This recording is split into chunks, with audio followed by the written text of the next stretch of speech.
in 2001 there was a study done, and strangulation was found to be the most potentially lethal form of intimate partner violence throughout the country. And quite honestly, 10% of the violent deaths in the United States are through strangulation, the majority of those being women who were strangled. So it's a very, sad to say, popular method for those who choose to abuse to control and do the damage that they can do, mostly because it's not in quick notice. A person who wants to control your actions, wants to make sure you do as they say or as they want, usually does it with fear. There is no bigger fear than not being able to breathe. That is essential to life. And so when somebody takes your breath away, takes away your ability to breathe, talk about complete and total control by fear. There's no bigger fear than not being able to breathe. The obvious signs are the bruises, the red marks, the tissue manifestations in the skin of the neck. And if they don't see anything right away, they say, well, you're fine. But if there's secondary swelling, then is this a tissue reaction from the swelling from the direct trauma, or is this actually a vascular problem where blood's starting to collect along the jugular vein or the carotid artery? And the other thing is you can have a small tear in the airway, the trachea or the esophagus, that would allow free air to come into the tissues. And that would create a swelling in there, but it's also a texture change. When you actually palpate that tissue, it feels like Rice Krispies, and that's called subcutaneous emphysema. That's a very serious indication of a rupture of a structure that shouldn't let air out into the tissues. And so if you're not looking for that and actually palpating, that could be missed.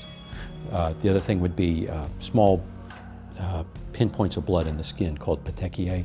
That's where you're shutting off venous blood and it collects. So you get a really red face, kind of swollen tissues, but it's from not letting the venous blood drain from the head. And so it pops out in little pinpoints. They call them raspberries. So that shows you increased venous pressure in the soft tissues. If you get the history of strangulation as part of the assault, you really need to dig deeper and make sure that everything is checked. If you don't see obvious bruising on the neck, then looking back, because a lot of times the perpetrator's hands are so big and the victim's neck is so small that the fingers that are digging in to give you the choke pressure are actually on the back, and you may not notice it. If their neck is sore, they could pass that off as, I was working out in the yard or something like that. But you're looking for bruising that would show up hours later after the attack, and maybe not in the place that you'd expect. The individuals who have suffered some kind of abuse have generally in their lives been controlled.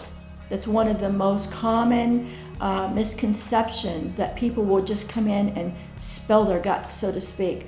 They have been traumatized. They believe, especially in strangulation issues, that their life could be ended in a moment's notice with no trouble. It's a very easy thing to do. Their trauma has permitted them to do some protection techniques, which means often when they walk in the door, they're not going to offer forward a lot of information.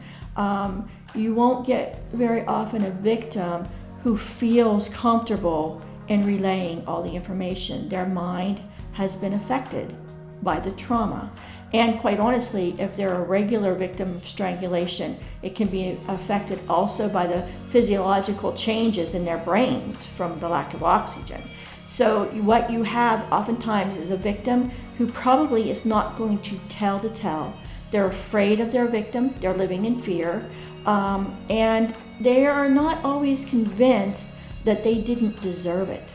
A lot of times they think, maybe if I had done something a little differently, things would be different. And so in a part, this is my fault.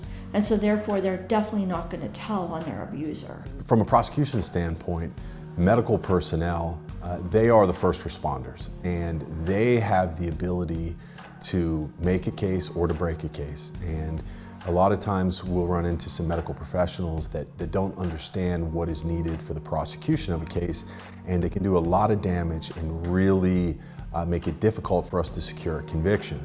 The patient is possibly shamed. They are also under fear of retribution if they report everything. So they want to be truthful up to a point. And so they may tell you symptoms that they're actually having, like it hurts to swallow, my throat's a little sore, I saw sparkles, but they're gone now. If they report subtle symptoms like that to the doctor, and the doctor has a plausible everyday answer for that, he's going to brush by.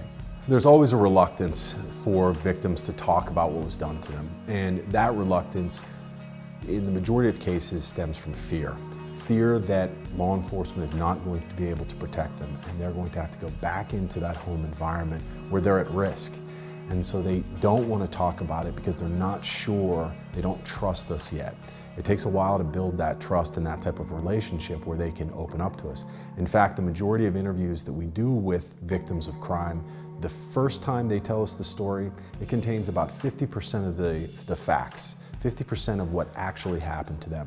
It's not until 2 or 3 interviews later where we've developed some sort of rapport that they really open up and say, this is what he did to me, or this is what she did to me. It does take time to develop that relationship. In the majority of cases, I am always pleased with how the medical professionals handle themselves. And most of them have been doing it long enough that they pick up on those little cues, those little signs, and they'll find ways to isolate the victim from the family members. The person that's in the room could actually be their abuser, even though that isn't the person that you would assume would be the abuser. Or even worse, could have connections to the abuser in some way and report back. And so you need to very, very carefully assess who the victim is, how they feel comfortable around the individuals, and always when you're going to ask about abuse, make sure they're by themselves. Whether it's suggesting, hey, we're going to give them some medication, they're going to sleep for a while, so why don't you go out to the lounge and have a cup of coffee, and then they get those 5-10 minutes where they can really ask them, what's going on here? Most of the professionals that I've encountered during my career, not only are they true professionals in every sense of the word, but they're also street smart. And when you work in the emergency room, you're seeing the best of people and the worst of people, and you learn pretty quickly how to navigate those waters. A lot of times if the patient's presented to you in an examination bay where it was a domestic assault or something like that, strangulation may never even come up in the assault report. And so it deserves a higher level of inspection and a higher level of suspicion for deeper, more serious injuries. Let me just tell you, offending someone and being fear of offending somebody just can't be an excuse. I would much rather offend somebody than know 2 days later that I could have saved that life.